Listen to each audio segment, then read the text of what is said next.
सर्व शेतकरी बांधवाचं कृषी लोकशाही कृषी या चॅनलवरती सर्वांचं खूप खूप स्वागत आहे.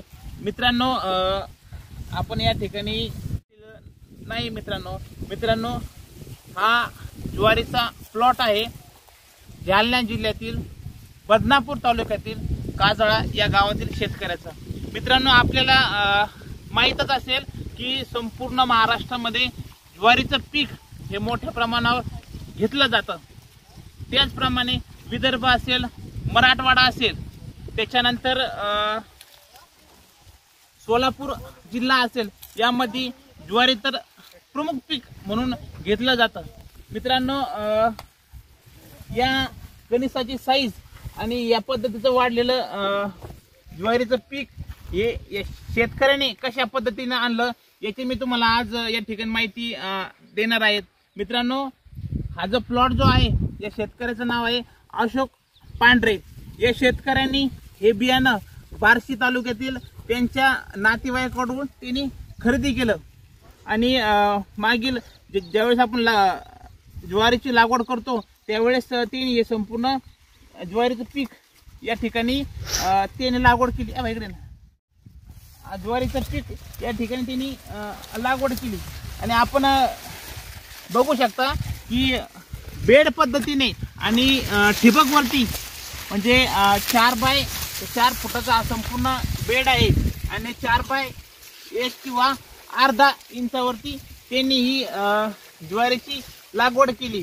आणि याला त्यांनी जे काय आपण करतो, समजा ज्वारीची लागवड केल्यानंतर जे काय आपण ज्या पद्धतीनं याला खतं वगैरे देतो किंवा जे काही करतो हे त्यांनी संपूर्ण या ज्वारीला त्यांनी ट्रीटमेंट केलेली आहे. आणि लागवड केल्यानंतर आज 18 फेब्रुवारी या दिवशी आपण बघू शकता की संपूर्णपणे बहरलेलं हे पीक आपल्याला या ठिकाणी दिसतच असेल. या काकांना एका एकरामध्ये कमीत कमी 20 ते 25 क्विंटलच्या वरती ज्वारीचं ॲव्हरेज यांना 100% मिळणार आहेत. आणि आपल्यासोबतच या ठिकाणी आपल्याला दिसतच असेल सन्माननीय आमचे मित्र आहेत. सर, आपलं नाव आपण आमच्या प्रेक्षकांना सांगावं. मी ज्ञानेश्वर मुकुंदराव पांढरे, काजळा गावचा रहिवासी असून मी सर्व्हिसला PSI या पदावर 40 गाव इथे आहे आणि ही माझी शेती आहे. दादाने आपला परिचय या ठिकाणी करून दिलेला आहे. दादा नोकरी करून शेती हे काय आपलं म्हणजे कसं शक्य आहे आपलं? लहानपणापासून मला शेतीची आवड असल्यामुळं मी कुठं बी फिरलो तर कुठं शेतात गेलो की शेती मला पाहायचा, तिथल्या शेतकऱ्यांना विचारायचा नादच आहे सुरुवातीपासूनच.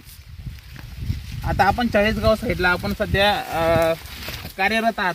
सध्या 40गाव साईडला कुठल्या प्रकारची पिकं घेतली जातात? तिथं कपासी, जास्तीत जास्त कपासी आणि मका हे पीक घेतले जातात आणि उन्हाळी बाजरी ते साईडला घेतली जातात. हो. आता समजा तुम्ही याच्या पहिले समजा 40गावलाच आपली पोस्टिंग कुठं झाली सर? मी सुरुवातीला मुंबईला होतो 16 वर्ष, त्याच्यानंतर मी 2 वर्षापासून 40गावला आहे PSI पदावर रेल्वे पोलीस मध्ये. हो का?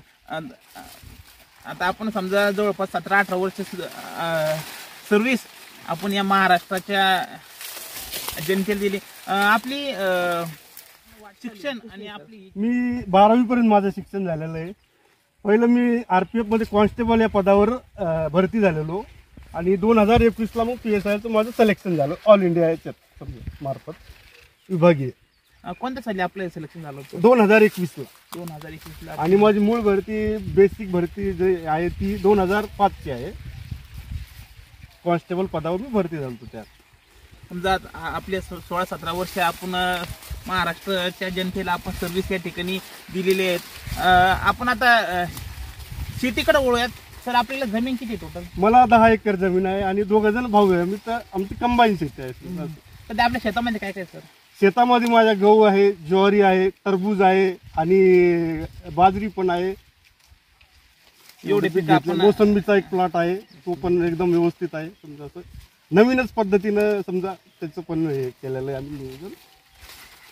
मित्रांनो, आपण या ठिकाणी बघू शकता की सध्या ते पोलीस खात्यामध्ये PSI पदावरती कार्यरत असून सुद्धा शेतीकडं त्यांचं लक्ष असतं आणि शेतीमध्ये अशा पद्धतीने वेगवेगळे प्रयोग करून ते कशा पद्धतीने पीक घेतात याचे सुद्धा आपल्याला समक्ष आपण हे सगळं दाखवण्याचा आम्ही या ठिकाणी प्रयत्न केला. मित्रांनो आपण या ठिकाणी दिली. सर म्हणजे आपण ड्युटी पण करता आणि आपण शेती पण करता, परंतु काही शेतकरी 24 तास शेतामध्ये असतात आणि ते म्हणतात की बा आम्हाला शेती पुरत नाही, आम्हाला शेतीमध्ये काही उरत नाही. तर तुम्ही त्या शेतकऱ्यांना काय सांगू इच्छिता? नवीन नवीन जातीचं समजा तुम्ही हे करा आणि शास्त्रीय तंत्र नवीन नवीन वापरून शेती करा, कमी खर्चात शेती होते समजा, असं पण आहे. मित्रांनो सरांनी 2 शब्दात आपल्याला सांगितलं की आपण जर पारंपरिक शेती करत बसला तर आपल्याला कधी काही जास्त पुरणार नाही आणि त्याच्यात उरणार पण नाही. त्याच्यामुळे आपण नवनवीन प्रकारचं तंत्रज्ञान तुम्ही शेतीमध्ये वापरावं, म्हणजे आपल्याला नक्कीच चांगल्या पद्धतीने फायदा या ठिकाणी मिळू शकतो. सर आमच्यासोबत आपण वेळ काढून बोललात त्याबद्दल आपलं खूप खूप आभार. धन्यवाद.